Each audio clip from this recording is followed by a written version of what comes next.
vamos a continuar con Me das vida. Este también es conocido y lo hemos cantado varias veces.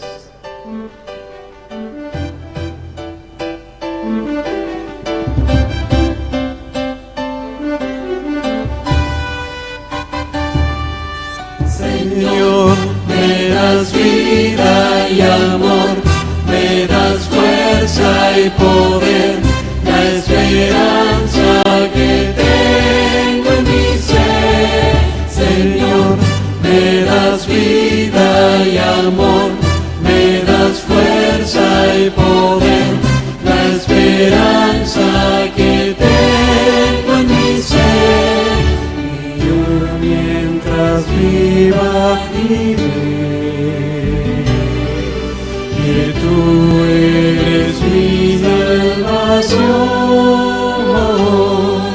Voy a proclamar con todas mis fuerzas que tú eres el Rey. Señor, me das vida y amor, me das fuerza y poder, la esperanza que tengo en mi ser.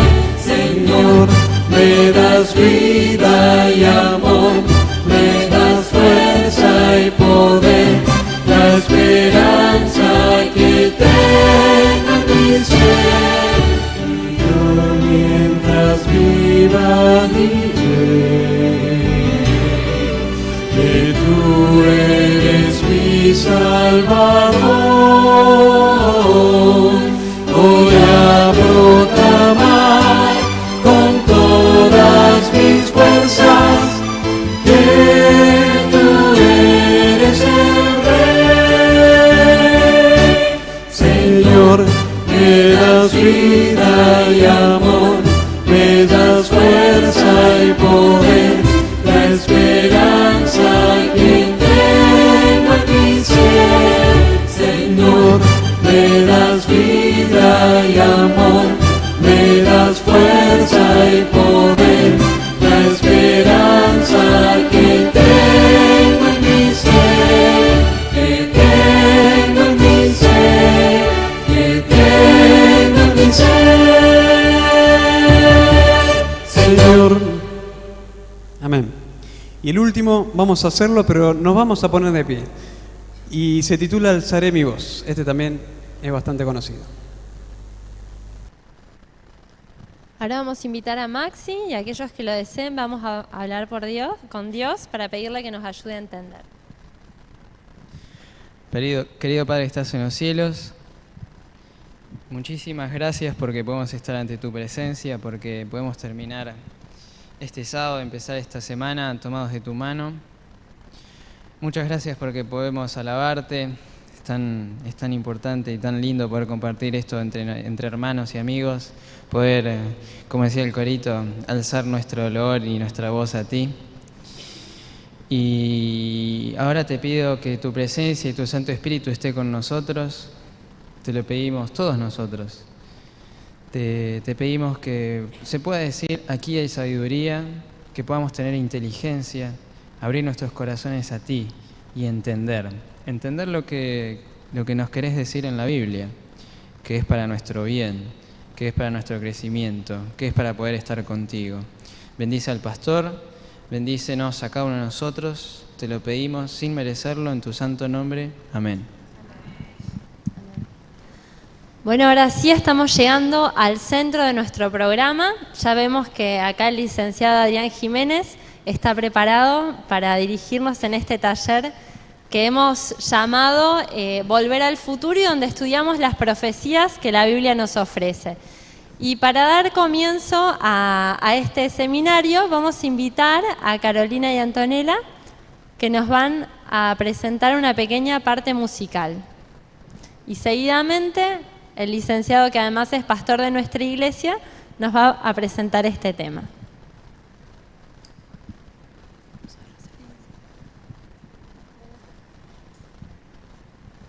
Feliz sábado, hermanos.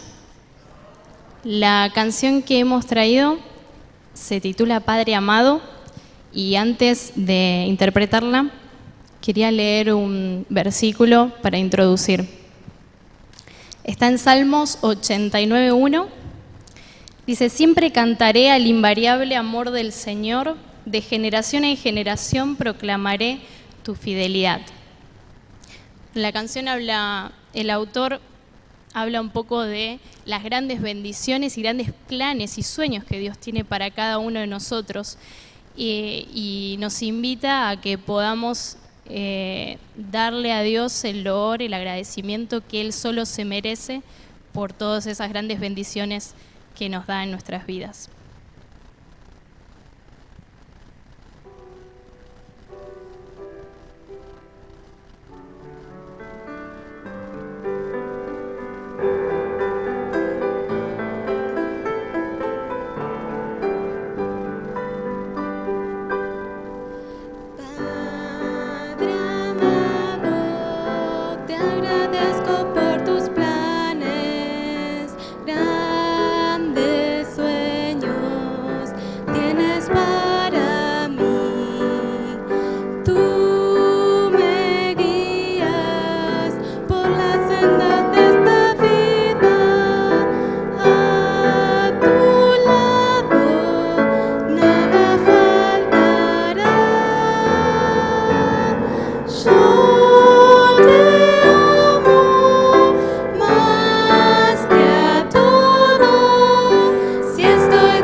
Buenas tardes, querida iglesia, ¿cómo están? Qué alegría reencontrarnos. La verdad que es un privilegio de parte de Dios el poder estar aquí junto con ustedes, celebrando esta serie de temas que semana tras semana no dejan de apasionarme por saber de que Dios sigue estando, queridos hermanos, queridos amigos, jóvenes, en el control de nuestra vida. Saben que durante la semana, mientras estaba viendo un poquitito el tema que vamos a desarrollar en estos minutos, alababa a Dios porque siempre el Señor tiene nuevas perlas, nuevas luces, ¿verdad?, para poder mostrarnos. Y antes de comenzar, me gustaría hacerlo con una oración. No sé si se puede poner, la compu se puede poner acá para poder ver la proyección. Sí, ahí está, así yo puedo ir viendo. Vamos, hermanos, a abrir nuestras Biblias en Apocalipsis capítulo 13. De paso, ¿todos tienen Biblias? ¿Todos tienen Biblia? Muy bien. Los que no tienen Biblia nos piden, allí atrás están las chicas, les pueden acercar alguna. Y por favor, aquellas Biblias que les hemos prestado, por favor, siempre recordamos al final, devuélvanla porque son las que utilizamos aquí, ¿verdad?, para poder prestarlas si alguno no tiene en los cultos. Vamos a orar, pero háganlo inclinando su rostro, pero antes abriendo la Biblia en Apocalipsis capítulo 13, porque hoy vamos a analizar la segunda parte de este interesante capítulo de la Biblia. ¿Ya lo tienen abierto allí? Bueno, vamos entonces a pedir la bendición de Dios. Oremos. Querido y amoroso Padre que estás en los cielos, aquí está un grupo de tus hijos dispuesto al abrir tu palabra, poder escucharte, poder, Señor, a través de tu palabra entender grandes misterios que quizás hayan estado ocultos por mucho tiempo en nuestra vida. Pero, Señor, tú eres un Dios que te revela, no eres un Dios oculto. Eres capaz de descorrer todo el velo que nos separa de ti, Señor, para poder a través de tu palabra comprenderte y comprender tus planes para nuestra vida. Al estudiar este tema, te queremos pedir, Señor, que tú hables a nuestros corazones, porque lo hacemos en el nombre de Jesús. Amén. Hermanos y amigos jóvenes, el análisis que vamos a hacer en la tarde de hoy tiene que ver con la segunda parte del capítulo de Apocalipsis, desde el versículo 11 hacia el final, el versículo 18, donde nosotros vamos a estudiar, queridos hermanos, ¿ahí se está viendo? Ah, no, todavía no, esperen un cachito. A ver ahí. Ahora sí.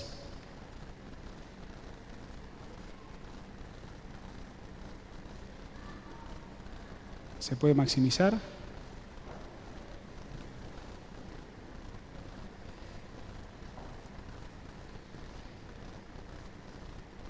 Esperen que la tecnología nos tiene que ayudar.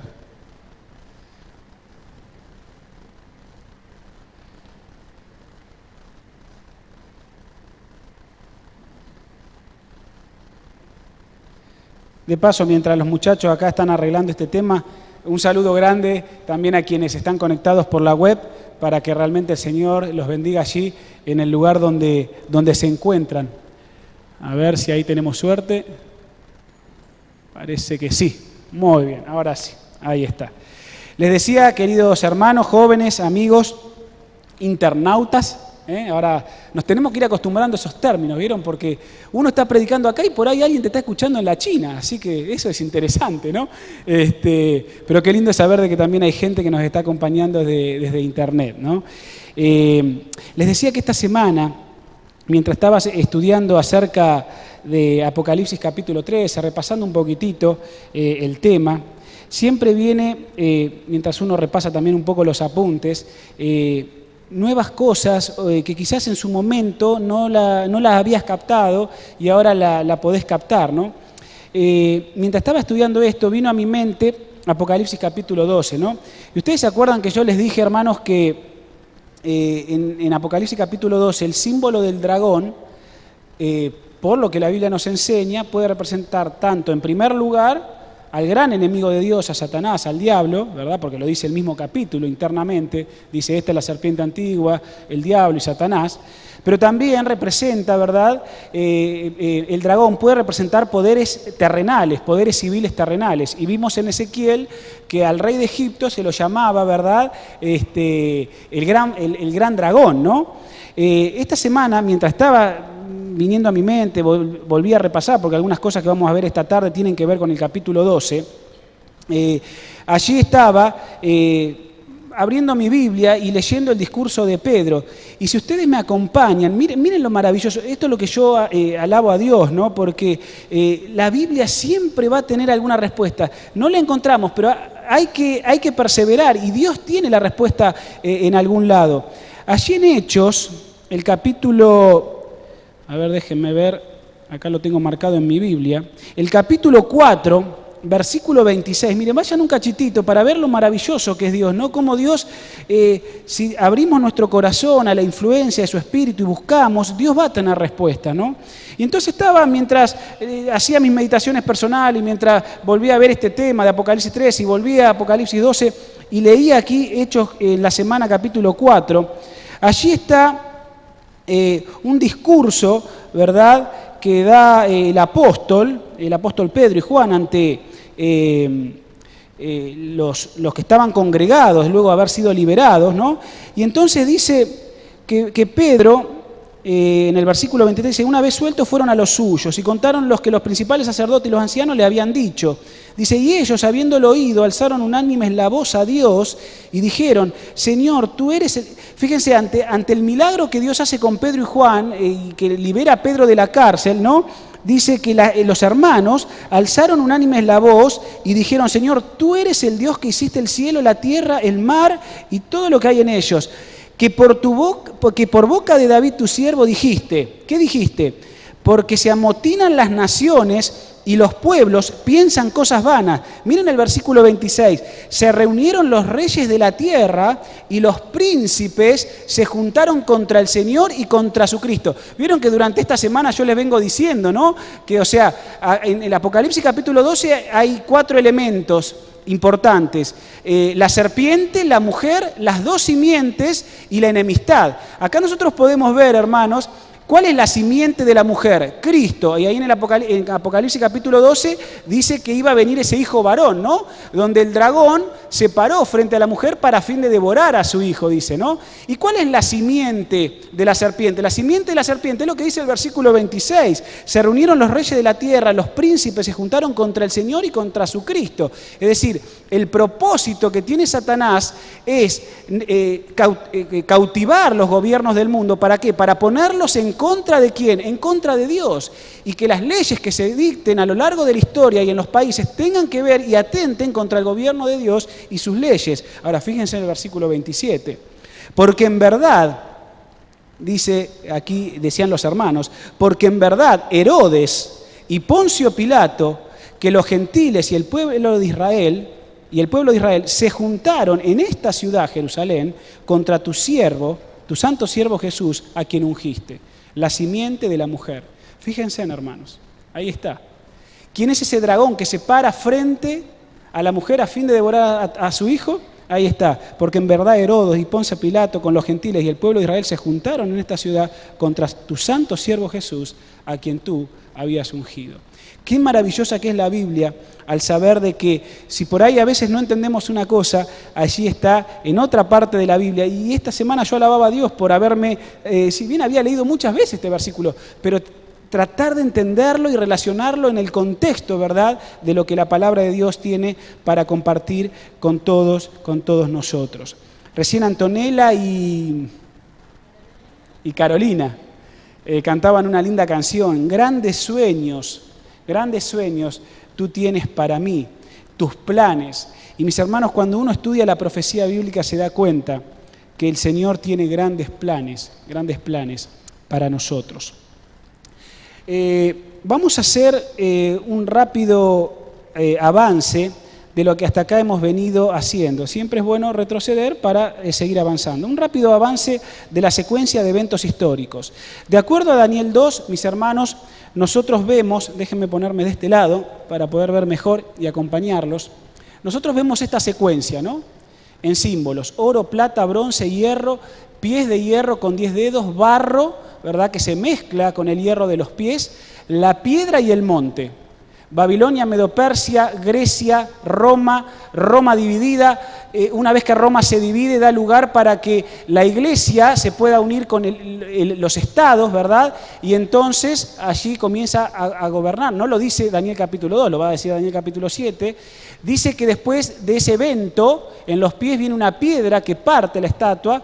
La piedra no lo analizamos en profundidad por cuestiones de tiempo, pero la piedra representa el juicio de Dios y la venida de Cristo, su segunda venida, y entonces el monte que se forma después, que es el reino eterno de Dios, ¿no? Esa es la secuencia de símbolos y de eventos históricos en Daniel 2. En Daniel 7, en paralelismo, vemos león, Babilonia, oso Medo-Persia, leopardo Grecia, dragón, Roma, 10 cuernos, ¿verdad? La división de Roma, el cuerno pequeño, que es el poder que surge después, dice acá, gobierna 3 tiempos y medio, o sea, 1260 años de supremacía. No lo analizamos, pero esto después lo podemos ver en otra serie. Después Daniel 7 habla del juicio, porque se ve el anciano de día y se abren los libros. Daniel 7 habla de que hay un juicio en relación con la piedra, el juicio y la segunda venida, que también lo va a mencionar Daniel capítulo 7, y luego el mismo capítulo habla que se establece el reino eterno de Dios, o sea, el monte. ¿Está bien? Apocalipsis capítulo 13, versículos 1 al 10, la primera parte. Vemos los símbolos, el león, vemos el oso, vemos el leopardo, está presente el dragón que le da la autoridad a la bestia, ¿verdad? Que es paralelo con el barro y con el cuerno pequeño. Después el dragón están los 10 cuernos presentes allí, se presentan los 1260 años en paralelo con los 3 tiempos y medios, y entonces dice que la bestia va a recibir una herida de muerte. Hasta el versículo 10 dice que la bestia va a recibir, ¿qué cosa? Una herida de muerte. ¿Está bien? Ahí entonces analizamos Apocalipsis capítulo 12. Vimos la mujer representando a la iglesia, al pueblo de Dios en el Antiguo Testamento, porque todavía no había dado a luz al hijo varón. Vemos al dragón, está presente también, los 10 cuernos, vemos la división del Imperio Romano, vemos la mujer en el Nuevo Testamento, después que Cristo asciende y es arrebatado, dice el capítulo, y entonces la mujer tiene que huir por 1260 años. Dice que la tierra, lo vimos la semana pasada, ayuda a la iglesia, la tierra ayuda a la mujer, va a surgir el remanente, que fue lo último que analizamos la semana pasada en el versículo 17, y entonces el remanente dice que tiene 2 características: guarda los mandamientos y tiene el don profético.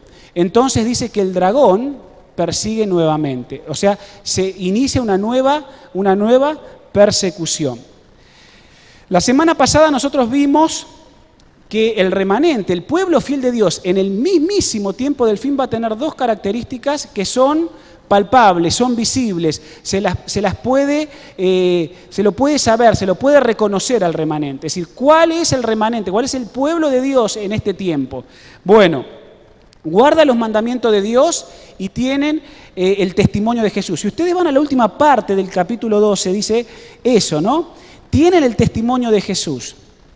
Déjenme decirles, para entonces ya entrar después en el tema, no creo que volvamos a poder analizar todo el capítulo 13, pero tenemos que ir despacito para que todo se pueda entender. Seguramente la semana que viene lo vamos a terminar, pero esto tiene que ver con lo que les voy a decir. Los 10 mandamientos está claro, o creo que está claro, ¿está bien? O sea, el remanente va a guardar los 10 mandamientos, no va a guardar los mandamientos ni de los judíos, ni el que diga la sede eclesiástica por excelencia o mayoritaria, como es el catolicismo. No va a ser, el remanente no va a guardar 9 o 8 o 7, va a guardar la totalidad de los 10 mandamientos de Dios. Eso creo que está claro. Ahora, después dice que el remanente tiene otra característica y tiene el testimonio de Jesús.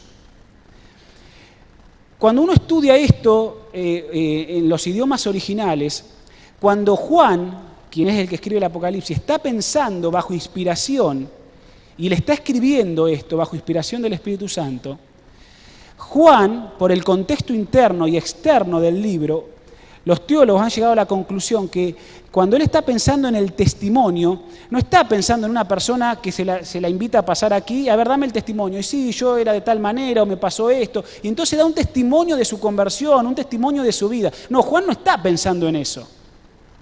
Juan no está pensando en eso, que es un testimonio público. En realidad, lo que Juan está pensando es en una carrera de postas. Pablo inclusive va a hablar, ¿no?, de correr en el estadio, ¿no? Habiendo sido heraldo para otro, no venga yo a ser descalificado. Bueno, en aquellas épocas, las Olimpiadas, los romanos le daban mucha importancia a los deportes y los discípulos no estaban ajenos a esas realidades sociales. Y los discípulos sabían acerca de ciertas disciplinas y el atletismo es bastante antiguo y data mucho de esa época y aún antes con los griegos. Y dentro de la disciplina del atletismo hay una carrera que se llama la carrera de posta, que son 400 metros apostados cada 100. Y en cada posta hay un corredor. Entonces, surge el primer corredor, corre los 100 metros y el otro está preparado para recibir ¿qué cosa? Ese palito que le va a pasar al otro, y el último que termina tiene que llegar con el palito a la línea de meta. Bueno, ese palito se llama técnicamente un testimonio, es decir, pasa el testimonio. Juan está pensando en eso, es decir, en el remanente, en el tiempo del fin, el remanente va a recibir el testimonio de Jesús. En una primera lectura así superficial, obviamente el testimonio de Jesús es todo su ejemplo, es toda su vida. El remanente va a tener que seguir el ejemplo de Jesús porque lo recibe. Pero cuando uno va a un análisis más profundo, si vos me acompañás, y los hermanos de algunos años en la iglesia lo saben muy bien, vos vas a Apocalipsis, el capítulo 19, el versículo 10, dice, yo me postré a sus pies para adorarlo, dice Juan. Él está recibiendo una revelación, ¿no? Una visión. Y entonces Juan queda deslumbrado por la visión y el ángel que le está comunicando el mensaje, Juan lo quiere adorar al ángel, ¿no? Y entonces el ángel le dijo, no hagas eso. Qué interesante, ¿no? Porque los ángeles no se dejan adorar, pero puede venir cualquier ser humano y te dice, besame los pies. Eso es lo interesante, ¿no? Los ángeles no se dejan adorar, pero se puede parar cualquier ser humano diciéndose un representante de Dios. Eso es una blasfemia, hermanos. ¿Quién puede recibir adoración si no solo qué? Solo Dios. O besame los pies, o besame el anillo, o besame qué sé yo. No sé, cualquier parte del cuerpo que se pueda besar. Eso es una blasfemia. Y el ángel, mis hermanos, le dice, no hagas eso, no me adores. Dice el ángel, yo soy siervo como tú y como tus hermanos que se atienen al testimonio de Jesús. Fíjense, ahí está la misma simbología, ¿no? Adora a Dios, le dice el ángel, porque el testimonio de Jesús es el espíritu de la profecía. Y si uno va un poquito más hacia el final de la Biblia, en el capítulo 22, justo en el último capítulo de la Biblia, en el mismo contexto donde Juan está recibiendo una revelación, versículos 8 y 9 dice así, yo Juan soy el que oyó y vio estas cosas en visión, ¿no? Y después de haber oído y visto, me postré para adorar a los pies del ángel que me las estuvo mostrando. Pero él me dijo, no lo hagas, porque yo soy siervo contigo, igual que en el capítulo 19. Soy siervo contigo, con tus hermanos que los profetas y con los que guardan las palabras de este libro, le dice el ángel, adora a Dios, no me adores a mí. Es decir, que cuando yo uno, hermanos, amigos, jóvenes, cuando yo uno Apocalipsis 12, 17, lo uno con Apocalipsis 19, 10 y lo uno, obviamente, con Apocalipsis 19, 8 y 9, el testimonio de Jesús, si bien puede ser y es el ejemplo de Jesús que tenemos que imitar y que la iglesia remanente va a tomar, la profecía dice, en los dos versículos que vimos, que el testimonio de Jesús es ¿qué cosa? Es el espíritu de la profecía.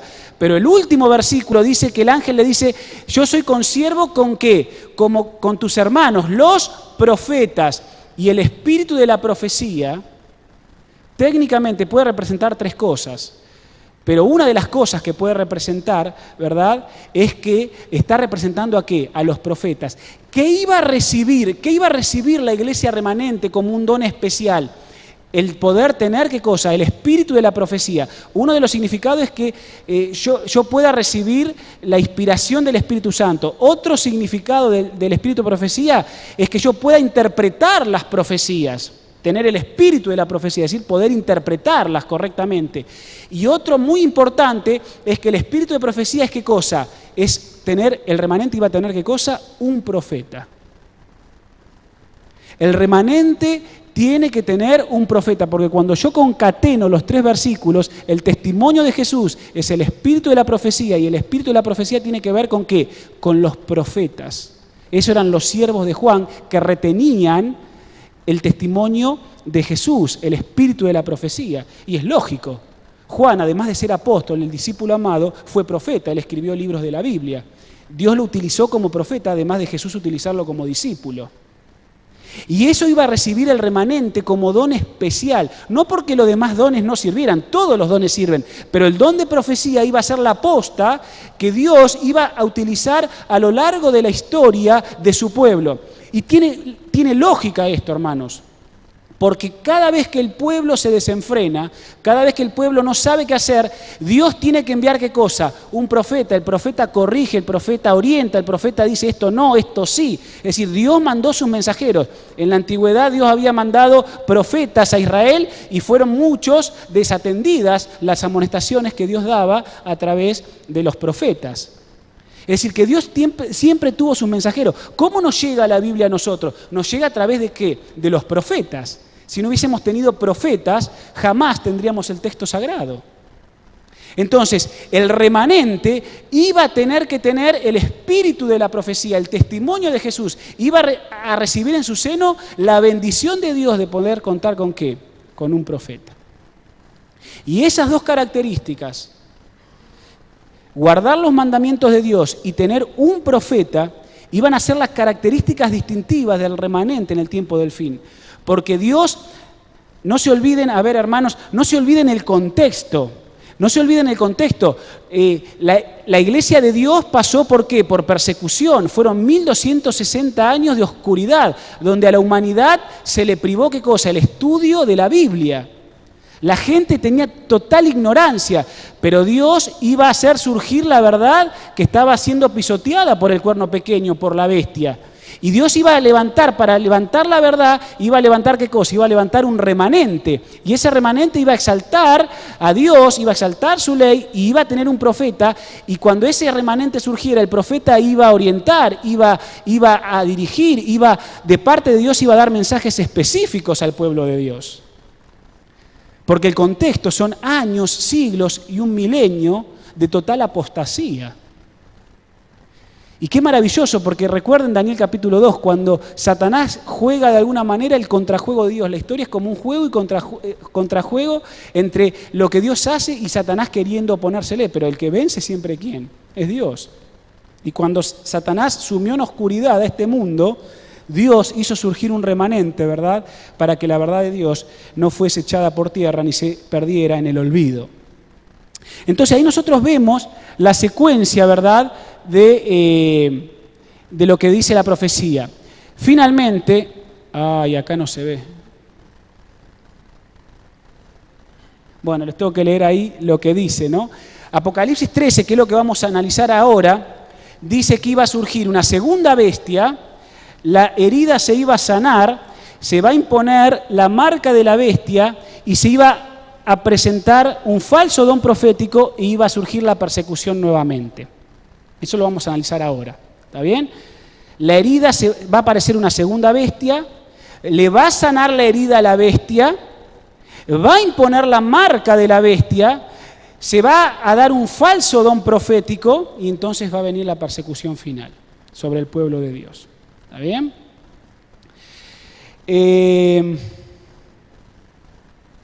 Leemos y después explico. Apocalipsis capítulo 13.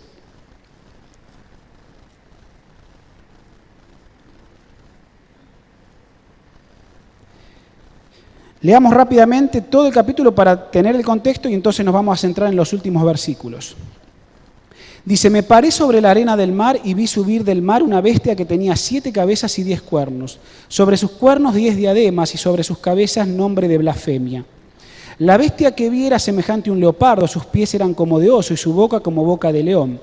Y el dragón le dio su poder, su trono y su gran autoridad. O sea, el Imperio Romano le da la autoridad a la bestia, ¿no? ¿Quién es la bestia? ¿Quién es la bestia? ¿Quién es la bestia? Roma. ¿Qué Roma? ¿El Imperio Romano es la bestia? No, acá es el dragón, el Imperio Romano. ¿Quién es la bestia? Es un sistema religioso, ya lo vimos. ¿Quién es la bestia? El sistema romano, con todo el dolor que nos pueda causar, el sistema. Lo malo no son las personas del sistema. Lo malo, Dios condena el sistema. Un sistema cristiano que apostató. ¿Está bien? La bestia es el sistema católico apostólico romano. ¿Está bien? ¿Quién le da la autoridad? ¿Quién le da la autoridad al obispo de Roma? ¿Quién se sienta en el trono? El sucesor de los emperadores fue el obispo de Roma. Roma, el poder romano, los césares, le entregan el poder al obispo de Roma y entonces surge por 1260 años una supremacía que nosotros conocemos como la supremacía del papado, ¿no? Donde por ese tiempo el papado tuvo en sus manos no solo el poder religioso del mundo, sino que además tuvo ¿qué cosa? El poder político. Y hermanos, amigos, jóvenes, quienes nos están escuchando, ese es el principio de la bestia. ¿Cuál es el principio de la bestia? ¿Cuál es el principio que rige su accionar? Tener el control religioso del mundo y tener el control político del mundo. Ese es el principio de la bestia. ¿Está bien? Por lo que vamos a ver ahora cuando analicemos la segunda bestia, ¿no? El principio de la bestia es la unión de la iglesia con el Estado. La iglesia, por un lado, es buena. El Estado, por otro lado, es bueno. Pero cuando se une la iglesia con el Estado, ahí estamos en problema.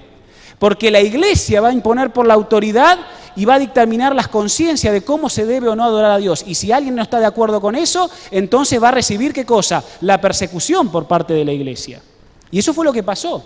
Quienes no estaban de acuerdo con los dictámenes dictados por el sistema eran encarcelados, eran torturados, eran matados, eran quemados, y vayan a los registros de la Inquisición. ¿Está bien? Entonces, el dragón, el poder romano, le da la autoridad a la bestia. Dice, una de sus cabezas parecía herida de muerte, pero su herida mortal fue sanada, lo que leía recién. Y toda la tierra, cuando la herida se le sanó, ahora se maravilló en pos de la bestia. Ahora está maravillada. Dice que cuando la herida se le sane, toda la tierra se va a maravillar en pos de la bestia. Y siguieron a la bestia. Eso es triste. Dice, y adoraron, quienes seguían a la bestia, ¿adoraron a quién? Adoraron al dragón. Es decir, finalmente están adorando ¿a quién? A Satanás, aunque no lo sepan, pero lo están adorando. Que había dado autoridad a la bestia y adoraron a la bestia diciendo, ¿quién es como la bestia y quién podrá luchar contra ella? Obvio, no hay poder humano que pueda luchar, solo el poder de Dios puede luchar contra ese sistema. Dice que a la bestia se le fue dada boca, que hablaba palabras arrogantes y habló blasfemias, y le fue dada la autoridad para obrar durante 1260 años. Ya lo estoy decodificando, ¿no? Los 42 meses son 1260 años. Dice, y abrió su boca la bestia en blasfemia contra Dios. ¿Qué son las blasfemias? Ya lo vamos a ver hacia el final de esta serie, ¿no? Pero las blasfemias, mis hermanos, tienen que ver con todo lo que es doctrinal. Las falsas doctrinas, falso día de reposo, inmortalidad del alma, confesión auricular, un montón de blasfemias que no están en la Biblia, no tienen ningún sustento bíblico, pero la bestia tiene autoridad para imponerla. ¿Está bien? Esas son blasfemias contra Dios. Para blasfemiar su nombre, y fíjense, para blasfemar su santuario. Nosotros sabemos que la Biblia dice que Cristo está intercediendo por nosotros. Y uno de los propósitos de la bestia es quitar la vista del santuario, es quitar la vista del adorador hacia el cielo, donde Cristo intercede, para poner la intercesión, la intermediación, por medio de ¿quién? De un ser humano. Es el ser humano, y vimos cita, ¿no? Yo te puedo absolver, yo te puedo perdonar los pecados. No, ¿qué Dios? Yo te puedo absolver, yo te absuelvo los pecados. Entonces, atenta contra el santuario, le quita al ser humano la posibilidad de mirar hacia el cielo, a Cristo, y entonces lo pone en un instrumento humano. Por eso dice que blasfema contra Dios y contra su santuario, su intercesión. Dice, y los que moran en el cielo. Dice, y se le permitió, Dios le permite combatir a los santos y vencerlos. También se le dio autoridad sobre toda tribu, pueblo, lengua y nación, es mundial. Y lo adorarán todos los habitantes de la tierra cuyos nombres no están escritos en el libro de la vida. Miren, hermanos, amigos, sobre todo, hay que tomar partido acá. La profecía no te deja término medio. Acá no hay cuestiones estoy dudando. Cuando la profecía queda clara en mi mente, yo tengo que tomar una decisión. No puedo permanecer tibio, no puedo permanecer en la mitad. Dios bonito, diablo hermoso. Es decir, o tomo partido con uno o tomo partido con el otro.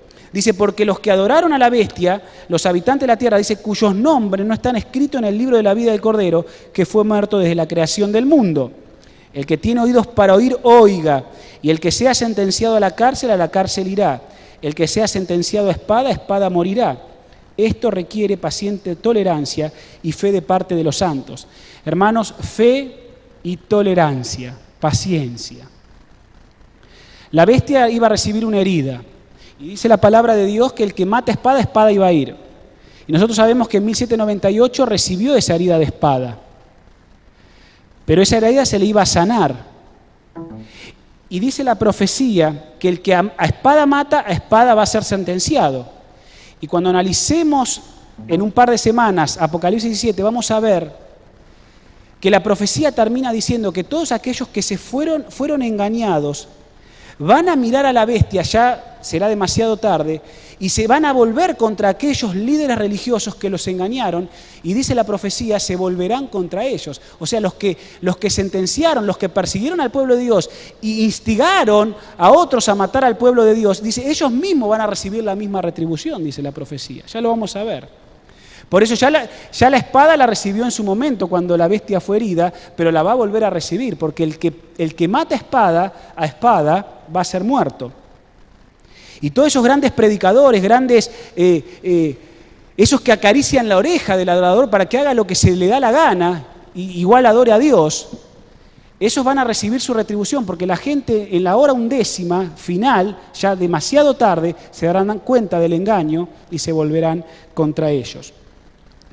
Después de esto, ahí entramos ya entonces en lo medular, después de esto, vi otra bestia que subía de la tierra. Tenía 2 cuernos semejantes a los de un cordero, pero hablaba como ¿qué? Hablaba como dragón. Dice que ejercía toda la autoridad de la primera bestia en presencia de ella y hacía que la tierra y sus habitantes adorasen ¿a quién? ¿A la segunda bestia esta? No, a la primera, o sea, a este sistema, al católico, apostólico romano. Dice, cuya herida mortal fue ¿qué cosa? Fue sanada. Dice que esta segunda bestia realizaba grandes señales y hasta hacía descender fuego del cielo a la tierra ante los hombres. Con las señales que se le permitió realizar a esta segunda bestia, en presencia de la primera, engañaba a los habitantes de la tierra y les mandaba que le hagan una imagen de la bestia que estuvo la herida de espada y vivió. Y se le permitió infundir aliento a la imagen de la primera bestia, para que la imagen pudiese hablar y dar muerte a todo, ahí está la persecución, ¿no? Ahora lo vamos a analizar. Dice, y dar muerte a todo el que no adore a la imagen de la bestia. Y ordenaba que a todos, pequeños, grandes, ricos y pobres, libres y siervos, se le ponga ¿qué cosa? Una marca en la mano derecha o en la frente, y que ninguno pueda comprar ni vender, sino el que tenga la marca o el nombre de la bestia, o como analizamos, el número de su nombre. Esto, la verdad, que requiere sabiduría. El que tenga entendimiento, el que tenga espíritu de profecía, cuente el número de la bestia, que es número de hombre, y su número es 666. Déjenme avanzar un poquitito. Nosotros vimos, hermanos, que el sistema católico tuvo la posibilidad de gobernar durante la tierra durante 1260 años. Ese periodo de supremacía papal comenzó en el año 538 y concluyó en 1798, ¿se acuerdan, verdad? 538, ¿por qué? Porque ahí Justiniano, emperador de Oriente, le da las prerrogativas para que el obispo de Roma sea cabeza de la iglesia. Ahí en el 538, cuando se pudieron eliminar 3 tribus bárbaras que se oponían porque eran arrianas, no creían en Cristo, ¿verdad?, como eternamente Dios, y entonces la iglesia los extirpa del planeta porque eran herejes. Y en realidad ahí la iglesia no se equivocó, o sea, en realidad los ostrogodos, los vándalos, eran herejes, porque nadie puede decir que Cristo no es eternamente Dios. La iglesia tenía razón, pero lo utilizaron con la fuerza, ese es el problema. Entonces, una vez que esas 3 tribus, los 3 cuernitos que tenían que ser arrancados para que el cuernito pequeño naciera, ¿verdad?, porque se oponía a lo que la iglesia decía, entonces se dio el camino para que el emperador de Oriente le pudiera dar la prerrogativa al obispo de Roma ser cabeza de la iglesia. ¿Está bien? Eso iba a durar 1260 años, hermano. Eso es muchísimo tiempo. La verdad que es muchísimo tiempo.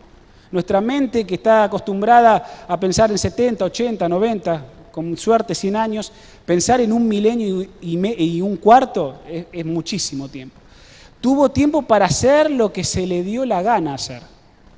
Tuvo tiempo para hacer lo que se le dio la gana hacer, ¿no? Y pisotear la verdad.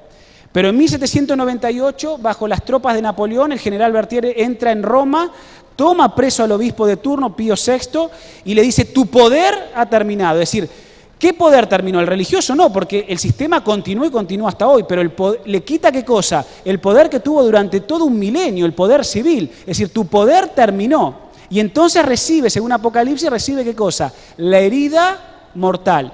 Pero esa herida va a ser sanada, porque este sistema va a volver ¿a qué? Va a volver a resurgir, se le va a devolver el poder. ¿Y quién va a estar encargado de devolverle el poder civil? La segunda bestia. Es la segunda bestia de Apocalipsis 13, la encargada de devolverle el poder que esta primera bestia perdió. Vimos que el remanente tiene dos características. Guardan los mandamientos de Dios, y pongo allí sábado porque ustedes saben que uno de los mandamientos que más hacen ruido en la vida religiosa o la vida cristiana de muchas iglesias y sistemas religiosos es el tema del día de reposo. Y dice, tienen el testimonio de Jesús que es el don profético. Ahora, vayan conmigo en la memoria a Daniel. Cuando estamos hablando de este sistema, también conocido como el cuerno pequeño, dice que el cuerno pequeño pensaría en cambiar los tiempos y la ley de Dios. ¿Dónde está eso? Daniel 7:25. El cuerno pequeño pensaría en cambiar los tiempos y la ley de Dios. Con respecto a los mandamientos, yo no sé quién hizo el ejercicio. Yo les pedí que ustedes busquen en un catecismo católico cómo están expresados los mandamientos en el catecismo católico. Y ustedes se van a dar cuenta que hay una tremenda variación, no tanta, pero es importante, ¿verdad?, de ciertos mandamientos que han sido modificados o quitados de acuerdo a cómo están expresados en la palabra de Dios. ¿Está bien? Uno de ellos tiene que ver con el tema del día de reposo. Cuando ustedes estudian en el catecismo, aquellos que han sido católicos, son católicos, y con todo respeto, ¿no?, van al catecismo y leen los mandamientos, se van a dar cuenta que dice, el primer mandamiento, no tendrás otros dioses fuera de mí. El segundo mandamiento dice, no tomarás el nombre de Dios en vano. Eso dice el catecismo. Cuando vos vas a la Biblia, el primer mandamiento, Dios dice, no tendrás otros dioses fuera de mí, si vas a Éxodo 20. Pero el segundo mandamiento no dice, no tomarás el nombre de Dios en vano. No, ese segundo mandamiento que está en el catecismo, en la Biblia es el tercero. En la Biblia es el tercero. Entonces uno dice, bueno, ¿qué pasó con el segundo? Bueno, ¿qué dice el segundo mandamiento en la Biblia? No te harás imagen, no te inclinarás ante ella, ni en el cielo, ni en la tierra, ni debajo del... No las venerarás. Ahora, uno puede entender entonces por qué ese mandamiento fue quitado del catecismo. Porque la intercesión, a ver, mi familia fue católica, yo no fui católico, mi familia fue católica, ¿no? Ponete en la mente de un católico. O sea, y cuando hablas con un católico, no, yo adoro a Dios todo, pero ahí entra en juego, hermanos, y con todo respeto, todo el tema de la intercesión, de la veneración, quién es el intermediario entre el adorador y Dios. Porque el mandamiento habla de no tener imagen y no representar a imágenes ni venerarlas, ¿verdad? Para que esa imagen sea, ¿qué cosa? Sea, yo le tribute adoración y me sirva de intercesión. El problema no está en tener imágenes. El problema en sí no está en tener imágenes. El problema es que yo haga de la imagen mi medio de salvación, mi medio de intercesión. Ese es el gran problema. Porque uno dice, pero ustedes también usan imagen, no tienen estatuilla, no tienen esto, no tienen santo. A ver, si fuera por eso no sería el gran problema. El problema es que de esa imagen, dice Dios, te hiciste un ídolo. Y ese es el problema. Y se la considera la imagen como si fuese algo vivo, algo real, algo que interviene entre mí y Dios. Ese es el problema. Ese es el problema en sí. Hacer de la imagen un ídolo. Por eso el segundo mandamiento dice, no te hagas imagen. Ahora puede uno entender cómo es que se van formando las mentes. Si vos durante 1000 años a la gente no le das la Biblia, Le das la predicación de espalda, ni me miren, y si quieren entenderme, estudien latín. Lo privás de la palabra de Dios, vos formás mentes, y formás, y vas creciendo, porque tenés todo el poder civil para poder crecer. Nadie se te puede oponer. O sea, pónganse en el contexto de esa gente que vivió durante esas épocas. Ponete en el lugar de tu papá, de tu mamá que creció así. Ponete en el lugar de la gente que está acá y forma parte de ese sistema. Es difícil porque son años y años de formar mentes. Porque el diablo donde trabaja es donde, en la mente. Por eso la Biblia es fabulosa para hacer descubrir ¿qué cosa? Las verdades. Y entonces lo que ocurre es un corrimiento. El tercer mandamiento en la Biblia, en el catecismo, pasa a ser el segundo. Y así hay un corrimiento. Y cuando llegamos al cuarto mandamiento en la Biblia, que habla del sábado, acuérdate del séptimo día para honrarlo, en el mandamiento del tercero, porque hay un corrimiento hacia arriba, porque sacaron uno, dice, acuérdate de santificar la fiesta, y en el mejor de los casos, acuérdate de santificar ¿qué cosa? El domingo, porque es el sello de autoridad de este sistema.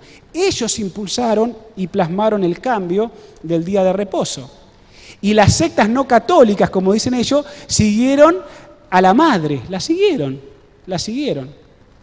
Por eso, como iglesia de Dios, tenemos que ser defensor de la ley de Dios, pero según cómo está en la Biblia. Y entonces uno podría decir, bueno, ¿y dónde solucionaron el problema de los 10? Porque son 10 en el catecismo.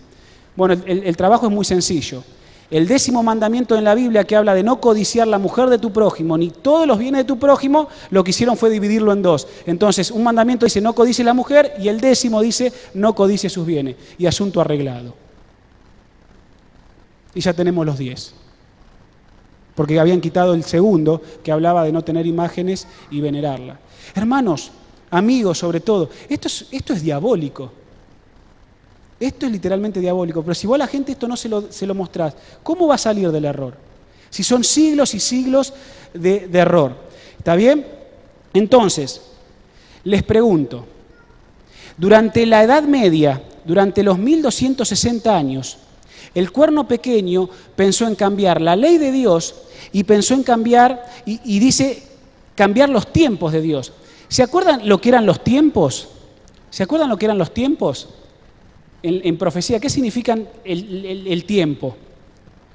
Pueden representar años, está bien, como los 3 tiempos y medio, pero también puede representar ¿qué cosa? El calendario profético de Dios. El calendario profético de Dios, los tiempos de Dios. Y el Cuerno Pequeño dice que iba a atentar contra la ley de Dios y iba a atentar contra ¿qué? Contra los tiempos de Dios. Pensaría en cambiar los tiempos y la ley. Es decir, iba a tratar de cambiar el calendario profético de Dios. Si Dios dice que la profecía se va a cumplir acá, y en este lugar, y en este tiempo, el Cuerno Pequeño, la bestia, va a decir, no se va a cumplir acá, se va a cumplir allá, y se va a cumplir en otro lado. Porque iba a trazar las estrategias. Por eso el cuerno tiene ojos de hombre, o sea, hay sabiduría humana, hay inteligencia humana instigada por el diablo. Es decir, va a cambiar el calendario profético de Dios para que los habitantes del mundo miren en otro tiempo y miren a otro lado. Eso hizo el Cuerno Pequeño durante la Edad Media. Ahora, recibió la herida de muerte, pero la herida va a volver a sanar. Les pregunto, por una simple deducción, cuando la herida se le sana este poder y vuelva a poder tener el control político del mundo, ¿ustedes qué creen? ¿Que va a ser lo mismo que hizo durante la Edad Media o no?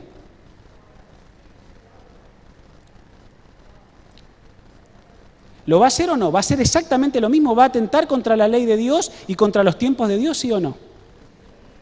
¿Por qué?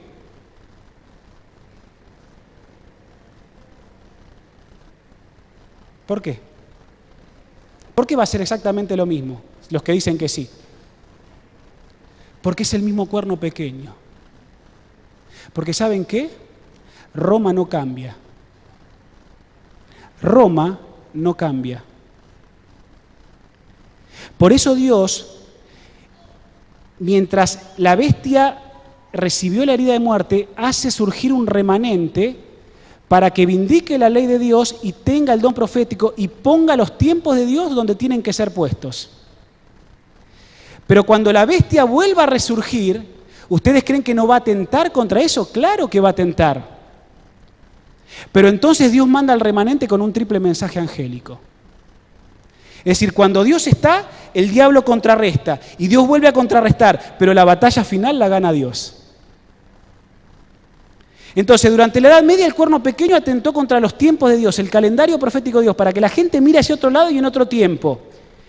Y lo vamos a ver, no se preocupen, vamos a ver cómo atentó. Y atentó contra su ley, y plasmó eso y lo diseminó por todo el globo. Dios, cuando recibe la herida de muerte, dice, vos, Satanás, no me vas a ganar a mí. Yo conozco, yo estoy en control, yo sé la historia y sé cómo termina esto. Y entonces yo hago surgir un remanente, y el remanente va a vindicar la ley de Dios y va a tener el don profético, y va a poner en los tiempos de Dios donde tienen que ser puestos. Pero entonces la herida va a sanar, y vamos a ver, de acuerdo a la segunda bestia, cómo va a atentar contra la ley de Dios y cómo va a atentar contra el don profético. Pero Dios dice, no te preocupes, Satanás, porque bueno, gana. Entonces Dios al remanente le da la fuerza para que predique un triple mensaje angélico y se termine la historia. Y ahí es donde tenemos que entrar. Y ahí es donde tenemos que entrar para predicar el triple mensaje angélico. ¿Queda claro hasta acá? ¿Qué hora es? 5 minutos más. Y lo vamos a continuar la semana que viene. Hermanos, lo que acabamos de leer dice que iba a surgir una segunda bestia. Y esa bestia dice que surge de la tierra. ¿Está bien? Esa bestia surge de la tierra. Y dice que tiene 2 cuernitos, ¿no? Dice que hablaba, versículo 11, tiene 2 cuernos semejantes a los de un cordero, pero va a terminar hablando como dragón. O sea, es un corderito, pero termina hablando como ¿qué? Termina hablando como un dragón. Eso es lo raro de esta bestia. Porque comienza siendo un sistema que aparentemente tiene toda la bondad. De paso, cuando dice que tiene cuernos de cordero, ¿el cordero a quién representa en la Biblia? Y en la profecía ni que hablar.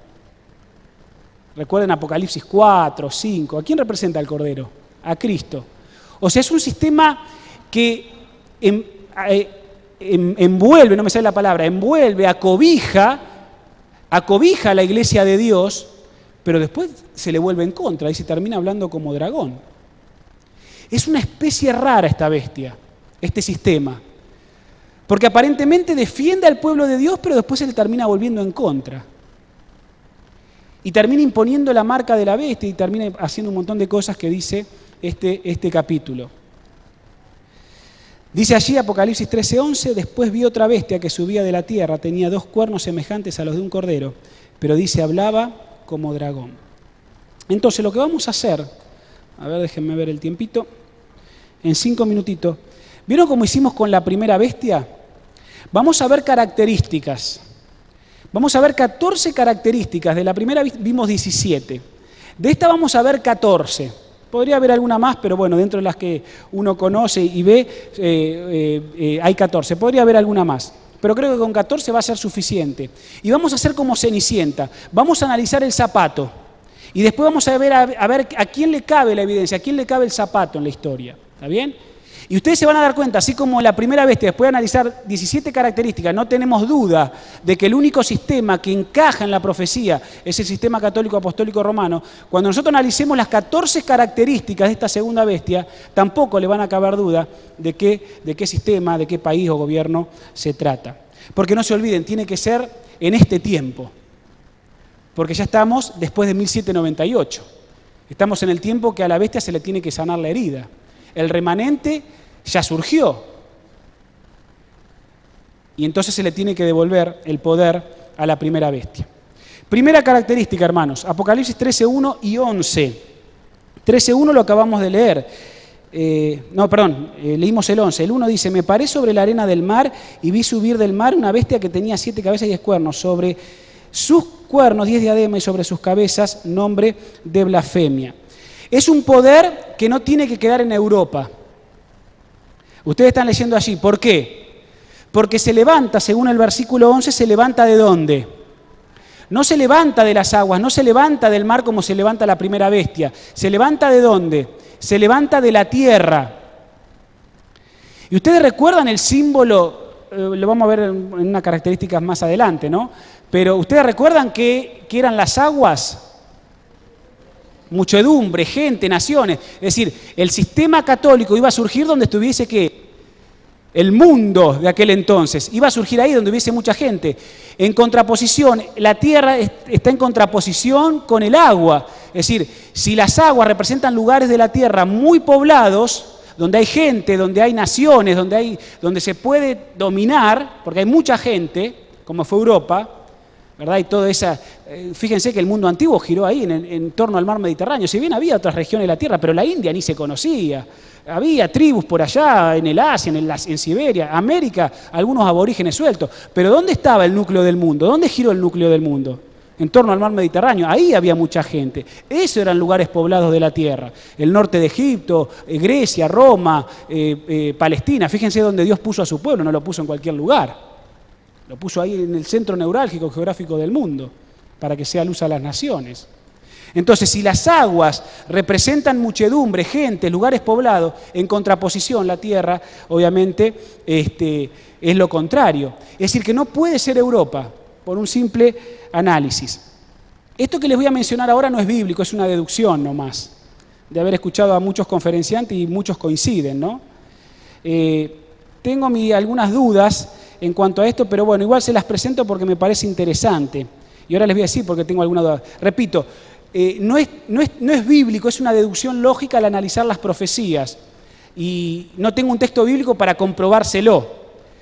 Pero tiene que ser un poder más al occidente de Europa. Repito, esto es una argumentación, una interpretación personal y de algunos autores que he escuchado y que he leído que hablan acerca de esto. Y podríamos decir, made in adventista. ¿Está bien? Si querés tomarla, tomala y si no, dejala, no hay problema. Pero cuando vos analizás la profecía y aquellos que analizan las profecías, realmente tiene que ser un poder más al occidente de Europa. Porque a medida que las profecías avanzan, los poderes se van moviendo de oriente a occidente. Mi duda surge con Babilonia, porque Persia, estaba buscando en la semana, habría que investigar un poquitito más, pero Persia, la capital de Babilonia fue Babilonia, ahí en el Tigre, en el Éufrates, en el actual Irak. Persia, la primera capital fue Persépoli, un poquito más al oriente. Algunos dicen que después se ubicó en Nínive. Bueno, hay que ver con la historia, no tengo el dato. Entonces, pero después sigue Grecia y después sigue Roma. Fíjate que a medida que la profecía avanza, se va moviendo de oriente a occidente, si vos te pones un planiferio. Entonces, si no tiene que ser en Europa, ¿para dónde tengo que apuntar la vista? Aparentemente, la profecía se va moviendo de oriente a occidente, de este a oeste. O sea que esta bestia tiene que ser un poder más al occidente de Europa. Tómenlo con pinza. Últimas dos. Tiene que ser contemporáneo con la primera bestia. Tiene que ser contemporáneo con la primera bestia. Dice ahí Apocalipsis 13:12. Dice, ejercía toda la autoridad de la primera bestia en presencia de ella. O sea, es contemporánea.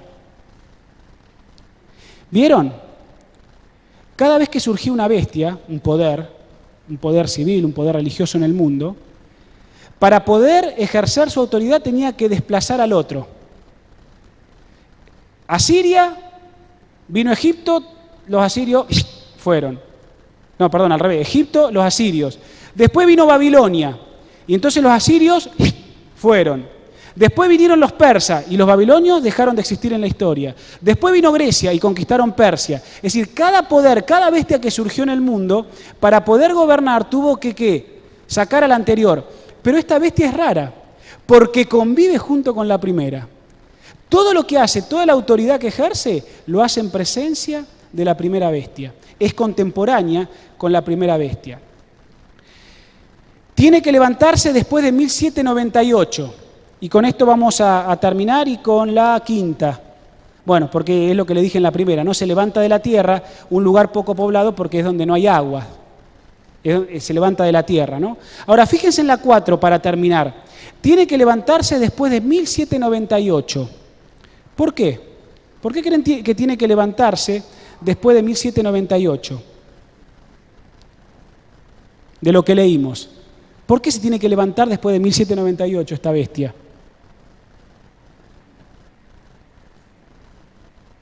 ¿Qué les parece? ¿Alguien puede ensayar una respuesta? Hasta 1798 la primera bestia, y estamos terminando, ¿no? La primera bestia gobernaba. Y esta segunda bestia tiene que levantarse después, les digo yo como característica, según la Biblia, después de 1798. ¿Por qué? Ahí está el versículo, ¿no? Dice Apocalipsis 13:10, dice, el que sea sentenciado a la cárcel irá, y el que sea sentenciado a espada morirá. Esto requiere paciencia, tolerancia y fe de parte de los santos. Después vi, ese después que está indicando. Después es después de algo, ¿no? Está esto y después viene aquello. ¿Y qué es lo que es después? Después lo que dice el versículo 10 y lo anterior. ¿Después de qué? De que la bestia recibe, la primera, recibe la herida de muerte. Y es lógico pensarlo, hermanos, amigos.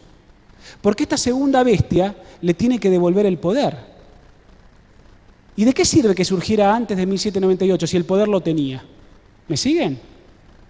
¿Me siguen con lo que estoy diciendo?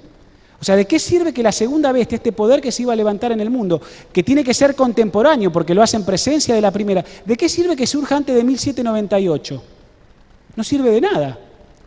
Porque antes de 1798 el poder, la primera bestia, lo tenía. Tiene que surgir después porque le tiene que devolver el poder. Y la Biblia dice en el versículo 11, después de esto vi a la segunda bestia. Y después de esto es después de que recibió la herida de muerte, cuando se le quitó el poder civil. Y esta segunda bestia se lo tiene que devolver. Queridos amigos, hermanos, jóvenes, nos faltan 11 características. 11. El sábado que viene vamos a terminar de ver y vamos a identificar este poder. Y es triste decirlo, porque es un poder que albergó a los hijos de Dios. Acuérdense de Apocalipsis 12, la tierra ayudó a la mujer. La tierra es el territorio y la bestia que surge es el poder, es el gobierno que iba a surgir. Este lugar geográfico en el mundo, que ya sabemos que no puede ser Europa porque surge de la tierra, es un territorio donde iba a surgir un poder, iba a surgir un gobierno, iba a surgir una bestia que iba a ayudar al pueblo de Dios, pero después se le va a volver en contra. Eso es lo triste. Es una bestia que se metamorfoseó. Era de una manera y ahora cambió. No es híbrida, se metamorfoseó, cambió, como el gusano cambia a mariposa. Y es bueno saberlo, porque a partir de ahí nosotros tenemos que saber cómo movernos. Y eso es lo bueno que tiene Dios, que nos pone en el lugar exacto y en el momento justo para saber dónde mirar y dónde tenemos que estar parados. Hermanos, durante la semana oremos, los invito a seguir analizando estos versículos y entonces, luego de estas 5 características, vamos a ver las otras 11 y ustedes solitos me van a decir qué poder está representado por este símbolo. Y entonces vamos a tener que tomar decisiones. ¿Está bien? ¿Dejamos por acá? ¿Sí? Vamos a ponernos de pie. Quiero orar con ustedes y que el Señor nos pueda seguir dando habla, paciencia, entendimiento, sabiduría y que realmente, queridos jóvenes, hermanos, amigos sobre todo, cada vez que estudiamos esto, alabemos a Dios porque el Señor no nos ha dejado a oscuras. Tenemos suficiente luz para saber dónde está el norte, para saber dónde mirar. Oramos. Querido y amoroso Padre, gracias por haber compartido esta hora. Gracias, Señor, porque a través de la profecía bíblica sabemos dónde estamos pisando. Sabemos, Señor, que haciendo este estudio sistemático, pausado, a veces volviendo un poco atrás para refrescar algunas cosas, Señor, tú nos haces entender de que nada pasa desapercibido. Tú estás, y alabamos tu nombre porque tú estás en el control de la historia de este mundo y estás en el control de nuestra vida. Quiero pedirte por cada amigo aquí presente, por cada joven, por cada hermano, que realmente tú, a través de tu Espíritu Santo, puedas influenciar sus vidas, hacernos personas diferentes y que a través del estudio de tu palabra y especialmente de este mensaje tan certero podamos tomar posición del lado de Cristo, del lado de la verdad del lado de la justicia. Querido Padre, bendice a tu iglesia aquí. Dale a cada uno sabiduría de lo alto para poder internalizar este mensaje y así saber tomar las elecciones correctas. Señor, termino esta oración pidiéndote que nos des una bendecida semana.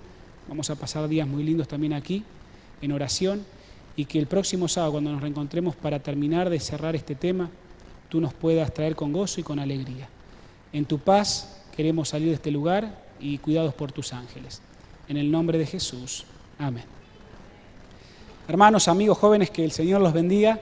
Nos reencontramos entonces la próxima semana para este tema y durante la semana ya ustedes han sido informados acerca de estos lindos planes de oración. Los esperamos a todos. Que Dios los bendiga.